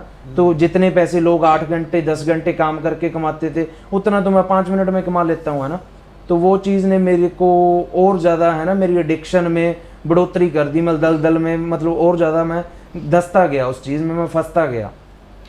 भाई साहब, जब आप कनाडा में थे तो कनाडा से फिर रिटर्न कैसे आए? मतलब मेरी ज़िंदगी का 2021 में ऐसा मोड़ आ गया था कि मैं नशा करता था, पर मेरे को नशा होता भी नहीं था। अगर हो जाता था तो मेरी बॉडी इतनी ज़्यादा अंदर से खोखली हो गई थी, इतनी ज़्यादा वीकनेस आ गई थी मेरी बॉडी में। मैं नशा करता था, जैसे ही मैंने इंजेक्शन लगाना मैं गिर जाता था, और ऐसे ही मैं गिरा, है ना। मेरे रूममेट्स ने मेरी वीडियो क्लिप बनाई, वो मेरे फैमिली मेम्बर्स को कहीं किसी को सेंड की गई, है ना, मेरे दोस्तों को। तो ऐसे ही मेरे साथ, है ना, भी मेरे को झूठ बोल के एक मैसेज लगाया गया कि मेरी सिस्टर्स रहती है उधर, है ना, मेरी मतलब ताया जी की फैमिली सारी उधर रहती है। मेरे ब्रदर इन लो, वो काफ़ी पुराने समय से उधर, काफ़ी सदियों से उधर रह रहे हैं ना, 15-20 साल हो गए उनको रहते हुए कनाडा सरी शहर में। तो उन्होंने बोला मेरे को, तेरे को 3-4 साल हो गए कनाडा आके, तो हमें एक बार मिला नहीं, आके तो आके हमें मिल ले, है ना। और मैं बड़े चाह से मैं मॉन्ट्रियल से जाता हूँ सारी उनको मिलने के लिए, है ना। तो क्योंकि मेरे पर एडिक्शन इतनी ज़्यादा हैवी होती है, मेरा नशा मेरे पर इतना ज़्यादा हैवी होता है। मेरे फादर के पास वो मेरी क्लिप चले जाती है वीडियो की, जब मैं नशा करके गिरा पड़ता हूँ घर पे किचन में, है ना। तो अनीश जी, फादर मेरे मेडिसिन भेजते हैं मोहाली से लेकर, है ना, मेरे को पार्सल के थ्रू मेरे पास मेडिसिन आ जाती है। मैं मेडिसिन अपनी रिसीव करता हूँ और मैं सिस्टर के पास चले जाता हूँ, है ना। तो वहाँ मैं सिस्टर के आगे अच्छा बनने के लिए, अपने ब्रदर इन लॉ के निगाह में अच्छा बनने के लिए, है ना, मैं उनके सामने मैं मेडिसिन खाता हूँ। और उनको मैं झूठ बोलता हूँ कि मैं दोस्तों को मिल के आया, जहाँ मैं बाहर थोड़ी देर, है ना, मैं सैर करके आया, टहल के आया, खाना खा के, है ना। तो ऐसे ही वो मेरा नशा मेरे पर इतना हैवी होता है, और मैं घर से निकलता हूँ सैर का बहाना लगा के, मैं 100-150 किलोमीटर दूर नशा लेने चला जाता हूँ, है ना। और वहाँ मैं नशा लेने जाता हूँ, और वो मेरी सिस्टर्स, मेरे फादर्स, मेरे दोस्त फ़ोन कर रहे हैं ना, क्योंकि मैं तो झूठ बोल के निकला। मेरी सिस्टर ने फ़ोन कर दिया कि ये इसको 1.5 घंटा हो गया आया नहीं, वो क्योंकि मेरी वो लोग फिक्र करते थे। और सबसे बड़ी गॉड ग्रेस ये थी कि उनका प्रोफेशन वो डॉक्टर है ना, डेंटिस्ट थे, तो वो चीज़ दूर से पहचान लेते थे। एक है ना ड्रग एडिक्टेड बंदा, नॉर्मल बंदा वैसे ही पहचान लेता है ना, तो उनका तो प्रोफेशन ही डॉक्टर था, है ना। तो उन्होंने मेरे को देख लिया, मैं दूर, मतलब घर से काफ़ी दूर नशा लेने चला जाता हूँ। नशा लेके आता हूँ मैं टैक्सी में, कैब वाला मेरे को बोल रहा है कि भाई आप ऐसा मत करना, कुछ पुलिस पकड़ लेगी, ये कर लेगी, है ना। और मैं बेफिक्र होता हूँ, मैं कोई किसी की परवाह नहीं करता हूँ, लोग मेरे को देख रहे हैं क्या कर रहे हैं क्या नहीं, है ना। और मैं कैब में नशा करता आ रहा हूँ, है ना। मतलब इतनी एक लाइफ का हादसा आपको और बताता हूँ। वहाँ इतनी है ना, मतलब स्नो पड़ी होती है, ठीक है, मतलब टांगे आपकी पूरी स्नो में धंस जाती है ना। और उन दिनों में मैं शॉर्ट्स पहन के, निक्कर पहन के, है ना, चप्पल पहन के मैं बाहर जा रहा हूँ, है ना। और मेरे को पुलिस वाले मेरे को पकड़ लेते हैं, मैं किसी को नशा देने के लिए जाता हूँ, है ना, वो मेरे को पकड़ लेते हैं और मैं उनको बताने लग जाता हूँ। मतलब मेरे को नशे का सुरूर इतना हुआ होता है ना, मैं उनको अपनी स्टोरी बताने लग जाता हूँ कि मेरे फादर भी ऐसे इंडिया पुलिस में है, ये वो, है ना।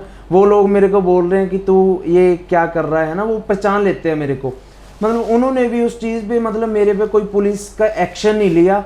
मेरे को उन्होंने बोला कि तू इस चीज़ से निकल जा, अगर तू यहाँ पर आया है ना, तू अपनी पढ़ाई लिखाई पे फोकस कर। मतलब वो परमात्मा भी कहीं ना कहीं मेरे को बचाना चाहता था उस दलदल से। पर मैं नहीं बच पा रहा था, है ना, क्योंकि वो मेरे पर मेरा नशा ही बहुत ज़्यादा हैवी हो रखा था। मतलब 1-2 लाइफ में हादसे ऐसे हुए कि पुलिस ने पकड़ा भी है, बट वो गॉड ग्रेस होती थी, पता नहीं वो मेरे घर वाले पाठ पूजा इतनी करते हैं ना, या मेरे संगी साथी दोस्त मेरे सर्कल में ऐसे थे कि वो कहीं ना कहीं मेरे को उस दलदल से निकालना चाहते थे। दूसरा भाई साहब, जैसे आप कनाडा से रिटर्न आए तो आपने बताया था कि आपके घर वालों ने आपको बोला कि आपके फादर जी बीमार हैं ना। हाँ, वो भी बड़ी मतलब जैसे रिहैब वाले ये काउंसलिंग करते हैं ना, तो ऐसे ही हुआ मेरे साथ भी अनीश जी कुछ। मैं कनाडा से आया, वापस आ गया मैं, मेरे को जैसे ही सिस्टर ने बोला कि चल तू थोड़े दिन कुछ इंडिया घूमा, है ना, कि तेरे फादर का ऑपरेट वगैरह होना है कुछ, है ना, वो बीमार है काफ़ी ज़्यादा, तो एक बार जाके उनको मिला। पर मेरे को नहीं पता था कि इंडिया से कोई रिहैब वाला मेरी फैमिली की काउंसलिंग कर रहा है ना। तो ऐसे ही मेरे साथ हुआ। तो मैं वहाँ सरी से मेरी फ़्लाइट होती है, सरी से मैं टोरंटो आता हूँ, पर वो मेरा नशा मेरे पर इतना हैवी होता है, टोरंटो आके मेरी 3-3.5 घंटे की स्टे होती है, मैं फिर बाहर आ जाता हूँ। मैं डीलर्स को, अपने दोस्तों को फ़ोन करता हूँ कि आ जाओ आ जाओ आ जाओ, है ना, मेरे को नशा ले आओ, ये कर लो वो कर लो। तो मैं बाहर आता हूँ, एक तरफा तो मेरा मन ऐसे हो जाता है कि मैं निकल जाऊँ, है ना, कि नहीं जाऊँगा इंडिया, यार क्या करना है। मतलब मैं इतना ज़्यादा फीलिंग लेस, इतना ज़्यादा इमोशन लेस, मेरे को किसी से कुछ लेना देना ही नहीं था। मतलब मेरे को मेरा नशा चाहिए था, मेरे को मेरे नशे से प्यार था, ठीक है ना। वो आज के दिन जब मैंने नशा छोड़ा, दिमाग खुला, तब मेरे को ये चीज़ें समझ आई है कि मैं क्या कर रहा था वो अपनी पुरानी लाइफ में। तो ऐसे ही मैं बाहर एयरपोर्ट से निकल आया, मैंने नशा नुशा किया, मैं करता रहा। पर मेरे घर वाले, मेरी सिस्टर्स, मेरे ब्रदर इन लॉज, है ना, मेरा रियल ब्रदर, मेरी इंडिया से फैमिली मेरे को बार बार फ़ोन करते रहे, कॉल करते रहे, है ना, कि तू कहाँ है ना, एयरपोर्ट आ जा, अंदर आ जा, हमें वीडियो कॉल पे दिखा तू कहाँ है ना। तो ऐसे ही चलो मैं वहाँ से भी पता नहीं, है ना, भगवान ने कहीं बचाना था शायद मुझे, है ना, उस दलदल से निकालना था। तो मैं वहाँ से फिर प्लेन पकड़ता हूँ, मैं दुबई आ जाता हूँ, ठीक है। दुबई आता हूँ मैं, दुबई आके फिर दोस्तों को फ़ोन करता हूँ कि यार मेरे को तोड़ लगी है, मेरा बुरा हाल है ना। तो फिर वो कहीं ना कहीं लड़के नशा लेके दुबई ये भी आ जाते हैं, है ना, पर वो काम पर होते हैं, उनके पास कोई आइडेंटिटी नहीं होती है, वो एयरपोर्ट में अंदर विदाउट आइडेंटिटी एंटर नहीं कर सकते हैं। तो वहाँ पर मेरे को मेरा नशा नहीं उपलब्ध होता हूँ। तो दुबई से मैं फिर ड्रिंक करता करता प्लेन में मैं दिल्ली आ जाता हूँ। दिल्ली आता हूँ, मेरे घर वाले, मेरे ताया जी, मेरा ब्रदर, है ना, वो बाहर वेट करते होते हैं। तो मैं बाहर नहीं आ रहा हूँ, मैं तो अपने नशे का जुगाड़ करता हूँ। रात मैं 3-3:30 बजे मेरा प्लेन लैंड होता है ना, तो मैं कभी किसी को फ़ोन कर रहा हूँ, कभी किसी को फ़ोन कर रहा हूँ। पर मेरे साथ वाले मेरे को ये भी बता रहे हैं कि तू बाहर से आया है ना, तेरे से कोई मार पिटाई ना हो जाए, तेरे से कोई तेरे को लूट ना ले, है ना, ये शहर ऐसा है, मतलब तेरे पास सामान होगा, ये होगा। तो पता नहीं वो कैसे, मतलब है ना, परमात्मा कहीं ना कहीं वो देखता है। वो चीज़ें आज के दिन समझ आ रही, उस टाइम पे नहीं थी मेरे को। उस टाइम पे मेरे को सारी दुनिया बेवकूफ़ लगती थी। उस टाइम मेरे को लगता था कि मैं अकेला सही हूँ। तो वैसे ही फिर मैं बाहर आता हूँ तो फैमिली मेरे को मेरी पिक करती है, मेरा सारा शरीर मेरे से चला नहीं जाता, बुरा हाल है ना। मतलब फिर मैं मेडिसिन खाता हूँ 3-4 गोलियाँ। ऐसे ही फिर मैं किसी अपने दोस्त को फ़ोन करता हूँ। मोहाली जैसे मैं पहुँचता हूँ तो मैं झूठ बोलता हूँ अपनी फैमिली को, झूठ बोल के मैं दोस्त के रेस्टोरेंट पे गाड़ी रुकवाता हूँ। तो वहाँ पर मेरा दोस्त पहले ही नशा लेके बैठा होता है, ठीक है। तो खाना खुना खाते हैं और मैं वॉशरूम में चला जाता हूँ, अपना नशा करता हूँ, तो मैं घर पहुँचता हूँ, है ना।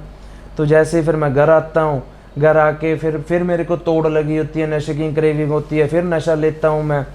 फिर मैं 1.5-2 घंटे वेट करता हूँ। मेरे को नहीं पता कि वो काउंसलिंग चल रही है ना, रिहैब वालों की। तो मेरा ऐसे ही कज़न ब्रदर आता है ना, जिसकी बदौलत मैं आज का दिन यहाँ पर बैठा हूँ, है ना। और जो इसने मेरी जान बचाई है, शुक्रगुजारी है उस बंदे की, है ना। बाकी शुक्रगुजारी उस बंदे की जिसने मेरे को रिहैब से निकलने के बाद जिसने मेरी बाजू पकड़ी है ना, जिसको देख के मैं आकर्षित हुआ, बहुत ज़्यादा प्रभावित हुआ, जिसकी वीडियोस देख के या उसके नक्शे कदमों पे मैं कहीं ना कहीं चलने की कोशिश करता हूँ, ठीक है। एक और बात भाई, जैसे आपने बताया, मेरे को डिस्कस हुई थी हमारी कि आप जब रिहैब सेंटर में थे तो आपने मतलब बंदों के नाम लिख रखे थे कि मैं इन बंदों को बाहर निकल के मारूंगा। हाँ, जब मैं फर्स्ट टाइम पे मैं रिहैब गया तो मेरे अंदर खुंदक, गुस्सा, बहुत ज़्यादा ईर्खा, है ना, चलने लगी। वो मैंने पूरी लिस्ट बना रखी थी एक, कि पहले जाके गोली मैं अपने इस ब्रदर को मारूंगा, है ना, जिसने मेरे घर पे मैसेज लगाया। दूसरी रिहैब जो चला रहा उसके मारूंगा, तीसरे अपने बाप के मारूंगा, है ना। और चौथी अपने उसके ब्रदर इन लॉ के मारूंगा जिसने मेरे को झूठ बोल के कनाडा से यहाँ भेजा है ना। तो वो मैंने पूरी लिस्ट बना रखी थी 6-7 बंदों की। तो जैसे जैसे वो मेरा समा बीतता गया है ना, वो मेरी खुंद के ख़त्म होती गई, मेरे को एटीट्यूड का पता चल गया, मेरे को बाहरों की बीमारी थी बचपन से है ना, उसका पता चल गया, और मेरी एडिक्शन मेरे पे कैसे हैवी होती थी उसका पता चल गया है ना। तो कहीं ना कहीं 2021 से ऐसे ही चल रहा था मेरी लाइफ में है ना। तो मैं रिहैब से घर आ जाता हूँ, घर आके मैं फिर हफ्ता 10 दिन ठीक रहता हूँ। फिर उसके बाद मैं फिर वो मेरे को वही दोस्त अच्छे लगते हैं जो नशा करते होते हैं या जो नशा बेचते होते हैं है ना, या जिनके पास गाड़ियाँ होगी उनके साथ घूमना फिरना, वही अय्याशी वाली लाइफ मेरे को चाहिए थी। और वो मेरे को रिहैब में सख्त मना किया होता कि अगर आपने नशा मुक्त जीवन व्यतीत करना है अपना, तो वो आपको ना वो खेल का मैदान उसमें जाना है, ना वो खेल के खिलाड़ी चाहिए, ना वो खेलने वाला सामान लेना है आपने, ना तो वो नशे वाले दोस्तों के पास जाना है, ना जो नशा बेचते हैं उनके पास जाना है, या जो नशा करते हैं ना तो उनके पास जाना है। तो ये सारा आपको अपनी लाइफ में कट आउट करना पड़ेगा अगर आपने नशा मुक्त जीवन व्यतीत करना है। और मेरे को वही लोग अच्छे लगते थे, मैं फिर उनके पास गया, मैंने फिर नशा कर लिया 10-15 दिन के बाद। फिर मैं घर पर 15-20 दिन महीना है ना, मतलब झूठे विश्वास बना रहा था घर वालों के ऊपर। वो फिर मेरा नशा फिर घर वालों के सामने आ जाता है, जो थोड़ा बहुत यकीन बना होता है ना घर वालों का, फिर वो और भी ज़्यादा मतलब ब्रेक डाउन हो जाता है, उनका ट्रस्ट और ज़्यादा टूट जाता है। फिर मैं फिर रिहैब जाता हूँ, फिर वापसी करता हूँ है ना। तो ऐसे फिर लाइफ में एक एक दिन करके मैंने दोबारा वापसी की है। अब आपको पिंदा भाई ने जैसे बताया है ना, तो इनसे बड़ा मैं प्रभावित होता हूँ है ना, इनके काउंसलिंग स्किल्स मैं देखता हूँ है ना कहीं, तो वो चीज़ें मेरे पे बहुत ज़्यादा इम्पेक्ट करती हैं, बहुत ज़्यादा उस चीज़ को लेके मैं पॉजिटिव में लेता हूँ। बाकी मैं मोस्टली रिहैब में ही रहता हूँ है ना ज़्यादा करके, तो क्योंकि मैं एकदम एडिक्ट नहीं बना और एकदम मैं अब ठीक नहीं हो सकता, क्योंकि अक्सर मैंने 14-15 साल नशा किया है, तो उसको रिकवर होने को समय लगेगा मेरे को। सो मनप्रीत भाई, आप इतने ज़्यादा रिहैब सेंटर में रहे, 3-4 रिहैब सेंटर में है ना, तो आप प्रविंदर भाई जी से कैसे मिले और कैसे इनके साथ आप रूबरू हुए, उसके बारे में कुछ बताइए। अनीश भाई जी, आपने ये बढ़िया सवाल किया। मैंने 3-4 बार ट्रीटमेंट लिए, क्योंकि मेरे को ये भी एक बीमारी हो जाती है बंदे को ना, छोड़ पकड़ की है ना, नशा कर लिया, छोड़ दिया, कुछ टाइम के लिए घर वालों के आगे सामने अच्छा बन के दिखा दिया, समाज के लिए अच्छा बन के दिखा दिया है ना। ये धीरे धीरे जैसे मैंने प्रॉपर ट्रीटमेंट लिया है ना 6 महीने का, उसके बाद फिर मैंने वॉलंटियर की है, वो धीरे धीरे बातें मेरे को समझ आई है ना। तो ऐसे ही जब ट्रीटमेंट ख़त्म होने के बाद है ना, ट्रीटमेंट मैंने किसी और के पास लिया अनदर रिहैब सेंटर में, तो उसके बाद जैसे मैंने फ़ोन में है ना पलविंदर जी की, पिंदा भाई की मैंने रील्स देखनी है ना, तो मैं उनको देख के आकर्षित होता था कहीं ना कहीं, मेरे को वो मोटिवेशन करती थी है ना, मोटिवेट पॉजिटिव वाइब्स आती थी, तो इनको देख के मैंने मोटिवेट होना है ना। तो मैंने ऐसे ही इंस्टाग्राम से इनका कॉन्टैक्ट नंबर लिया, तो कॉन्टैक्ट नंबर लेके मैंने बातचीत की भाई से है ना। तो और मेरे को नहीं लगता कि मेरे को लाइफ में वो 15 साल से किसी ने इतने प्यार से जफ्फी डाली थी, या मेरे को किसी ने है ना इतने प्यार से अपने गले के साथ लगाया था, तो जैसा प्यार मेरे को पिंदा भाई से मिला है ना। तो आज के दिन इनके नक्शे कदमों पे चल रहा हूँ है ना, जैसे ये बोल रहे हैं वैसे कर रहा हूँ। कहीं ना कहीं नशा छोड़ने के बाद और लाइफ में बहुत सारी प्रॉब्लम्स आती है ना, तो वो आप शेयर चाहे कि समटाइम्स अपनी फैमिली के साथ भी नहीं कर सकते है ना, किसी अनदर पर्सन से भी नहीं कर सकते। तो मेरे को लाइफ में कोई तो ऐसा पर्सन चाहिए ना है ना, क्योंकि अब नशा तो मैं कर नहीं सकता, नशा तो मैं छोड़ना चाहता हूँ है ना, पर और जो मेरे को प्रॉब्लम्स आती है समाज में कैसे विचरना है ना, और समाज के साथ कैसे ताल्लुकात रखने हैं, तो फिर उसके लिए उस चीज़ को मेरे को पैटर्न में लाने के लिए गाइडलाइंस की बहुत ज़्यादा ज़रूरत है। तो वो आज के दिन मैं गाइडलाइंस है ना पलविंदर जी से लेता हूँ, पिंदा भाई से। भाई आगे के आपके फ्यूचर प्लान क्या है? अभी आपकी 26-27 साल एज है आज की डेट में, तो कहाँ देखते हो आप अपना फ्यूचर? अभी फ्यूचर प्लान्स तो अभी मैंने फ़िलहाल तो ये सोच रखा है कि मेरे को नशा मुक्त जीवन व्यतीत करना है। फ़िलहाल तो मैं अपनी रिकवरी पे फोकस कर रहा हूँ कि मेरे को अपनी गंदियों आदतों से है ना, अपने गंदे व्यवहारों से, एटीट्यूड से कैसे रिकवर करना है। तो वो चीज़ों को मैं एक एक दिन करके रोकथाम कर रहा हूँ है ना। तो फ्यूचर प्लान्स तो फिलहाल अनीश जी यही है कि अपने आप को कैसे रिकवर करना है, और जो नए आने वाले भाई हैं उनकी मैं कैसे मदद कर सकता हूँ, उनकी मैं कैसे हेल्प कर सकता हूँ। आखिर में कोई आप भाई साहब मैसेज देना चाहें हमारी ऑडियंस को, और मतलब पेरेंट्स को, बच्चों के पेरेंट्स को, कि अपने बच्चों को कैसे गाइड करें जो नशे की तरफ आकर्षित ना हो, और जो चिट्टे से ग्रसित हैं इस टाइम पर, उनके लिए कोई मैसेज? अनीश जी, मेरा आज के दिन समाज के लिए यही मैसेज है कि फैमिलीज़ को है ना अपने बच्चे की टेक केयर करनी चाहिए, ठीक है। बाद में पछताने से अच्छा है कि अगर आप उसकी बचपन से टेक केयर करने अच्छी तरीके से कर दोगे उसको। जैसे आज के दिन मैं देख रहा था बच्चे बहुत सारे फ़ोन के बहुत ज़्यादा बच्चे एडिक्टेड हो रहे हैं ना, छोटे बच्चे। तो आप वो चीज़ें देखनी चाहिए कि वो फ़ोन में देख क्या रहे हैं, एक्टिविटी क्या कर रहे हैं, तो उनकी एक्टिविटीज़ पता होनी चाहिए। अगर आप वही एक्टिविटी उनको कहीं ग्राउंड में ले गए, स्पोर्ट्स एक्टिविटीज़ करने लग गए है ना, कहीं उनको म्यूज़िक की लाइक कुछ हारमोनियम वगैरह या म्यूज़िक गिटार वगैरह है ना, बहुत सारी ऐसी एक्टिविटीज़ है ना, तो आप वो चीज़ें करवाने लग जाओ तो कहीं ना कहीं बच्चा उस दलदल से, उस एडिक्शन से बच जाएगा। तो परिवार को, तो मेरा समाज को यही मैसेज है कि बच्चे की शुरू से ही, बचपन से ही उसकी टेक केयर इस तरीके से, इस हिसाब से हो ही जाए कि बच्चा उस दलदल में न फंस जाए जिसको आपको कल को पछतावा होए। सो थैंक यू मनप्रीत भाई साहब, आपका बहुत बहुत धन्यवाद हमारी ऑडियंस को मैसेज देने के लिए। और बात करते हैं पिंदा भाई जी से अब। सो पलविंदर भाई जी, कोई लास्ट में आप मैसेज देना चाहते हो जो बच्चे आज की डेट में चिट्टे से प्रेरित हो रहे हैं, चिट्टा नशा कर रहे हैं, या कोई अल्कोहल कंज्यूम कर रहे हैं, ओवरडोज या बीट वगैरह ले रहे हैं, उनके लिए कोई मैसेज? लास्ट में मैं आपका थैंक यू भी पहले तो करदा नीश जी।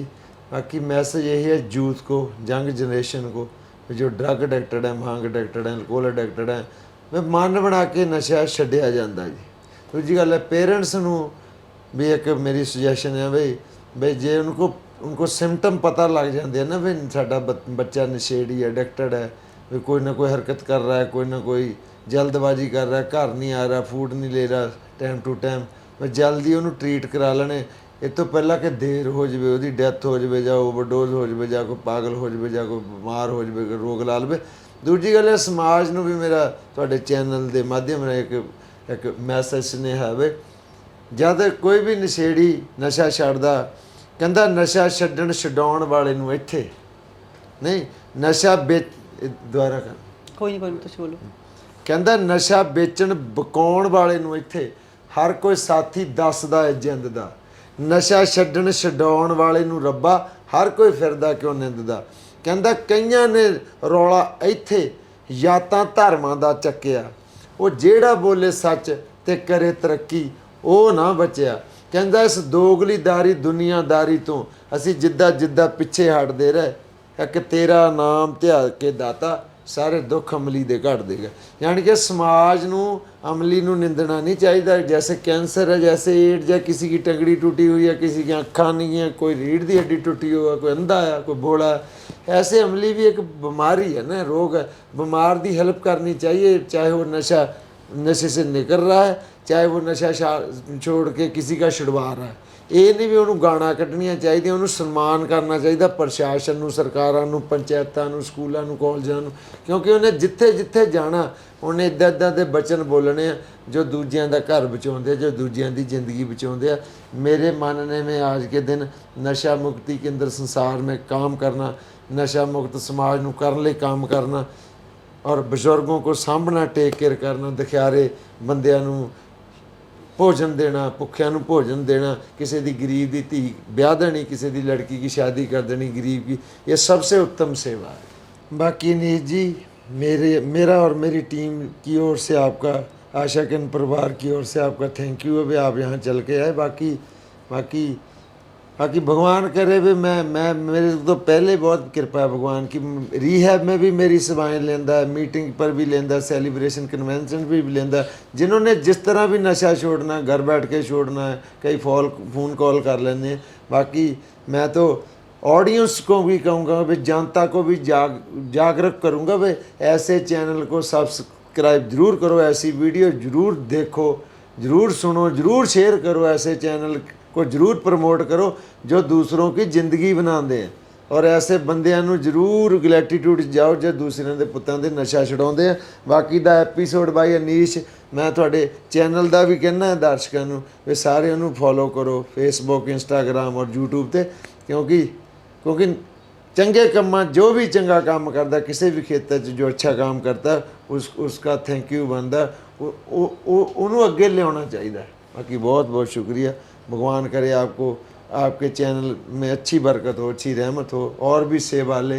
ये भी मंदिर गुरुद्वारे मस्जिद की तरह सेवा ही है, अच्छा बोलना, अच्छा पेश करना। सो थैंक यू बहुत बहुत। तुसी मैंने लायक काबिल समझा कि मैं हिमाचल के लोगों के बीच जा सकता हूँ, पंजाब के लोगों के बीच जा सकता हूँ और हिंदुस्तान के लोगों के बीच जा सकता हूँ। आपके चैनल का भी मैं थैंक यू हूँ भैया, इत्थे तुसी इत्थे आए। सो बहुत अच्छा लगा पिंदा भाई की लाइफ जर्नी और स्टोरी के बारे में जान के। सो किसी भी व्यक्ति को अगर लगता है कि हमारा बच्चा जो है चिट्टे से प्रेरित है या नशे की ओवरडोज ले रहा है या उसको नशा मुक्ति केंद्र में कोई डालना चाहता है या अपने बच्चे की काउंसलिंग करवाना चाहता है, तो पिंदा भाई से ज़रूर मिलें। इनका हिमाचल प्रदेश में बेस्ट रिहैब सेंटर है, Asha Kiran home society rehab centre के नाम से, जो कि ऊना में है। सो ये ऐसा नहीं है कि दूसरे संस्थानों की तरह फीस लेते हैं, ये फ्री में भी काउंसलिंग करते हैं बच्चों की। तो ये बात इनकी मेरे को बहुत अच्छी लगी। सो पिंदा भाई जी का बहुत बहुत धन्यवाद। और वीडियो अगर आपको अच्छी लगी हो तो ज़्यादा से ज़्यादा शेयर करें, ताकि आपके जो बच्चे हैं या समाज में जो लड़के हैं ऐसे नशे से ग्रसित हो रहे हैं, वो जान सकें कि एक नशेड़ी की ज़िंदगी कैसे होती है और कैसे व्यक्ति जो है अपने आप को सुधार के समाज में कंट्रीब्यूट कर सकता है। So thank you. और अगर आपको वीडियो अच्छी लगे हो तो हमारा YouTube channel the episode by Anish को सब्सक्राइब करें और ज़्यादा से ज़्यादा वीडियो को शेयर करें। थैंक यू, धन्यवाद। नी मैनू पाप लगना मां, मैं तेरी कदर ना पाई, ला के नशियां दी लत तेरा दिल गया दुखाई, मैं तेरी सौ कलेजे तेरे हुण रज ठंड पाउणी आ, मैं चिट्टा छड्ड जिंदगी मैं तेरे ना बताउणी आ, मैं कोड़ बड जिंदगी मैं तेरे ना बताउणी आ, मैं नशा छड्ड जिंदगी। अंदर नशे में मैं करता क्या क्या था कि टन रहना मैं चिट्टे ना, तू रोना हाल मेरा देख के, मैं लौंदा सी समान चीज़ां घर दियां वेच के, मैं लौंदा सी समान चीज़ां घर दियां वेच के, जे मैं तेरी हुंदी मन्नी हथ फड़दा ना पन्नी, हो लोकी कहंदे सी पिंदे नूं तां नशे च मौत आउणी आ, मैं नशे छड्ड जिंदगी मां तेरे ना बताउणी आ, मैं कोड़ वड जिंदगी। ओ तेरे डेली दे मंदिर ते रोज गुरु करे फेरियां, हो कड नशे चोले आइयां सुखां सुखियां मां तेरियां, तेरा कहना ना मैं मोड़ा हथ नशियां नू जोड़ा, मैं मोरां वाली पूजा तेरी हुण करके दिखाउणी आ, मैं चिट्टा छड्ड जिंदगी मां तेरे ना बताउणी आ, मैं कोड़ वड जिंदगी। बेपुत मां दा कंबदा कालजा सी, जदों सी तू नशियां विच रहिंदा, बे मेरा सुख चैन नींदां उड्डियां, मेरे सी डर सीने विच रहिंदा, मैं पानी वार बला लैंदी ਕਾਦਾ ਤੂੰ ਕੋੜ ਚਿੱਟੇ ਦਾ ਵੱਡਿਆ ਬੇ ਮਾਂ ਤੇਰੀ ਜਿਉਂਦਿਆਂ ਵਿੱਚ ਹੋ ਗਈ ਹੋ ਪਿੰਦਿਆ ਤੂੰ ਨਸ਼ਾ ਕੀ ਛੱਡਿਆ ਬੇ ਮਾਂ ਤੇਰੀ ਜਿਉਂਦਿਆਂ ਵਿੱਚ ਹੋ ਗਈ ਬੇ ਪੁੱਤਰਾ ਤੂੰ ਨਸ਼ਾ ਕੀ ਛੱਡਿਆ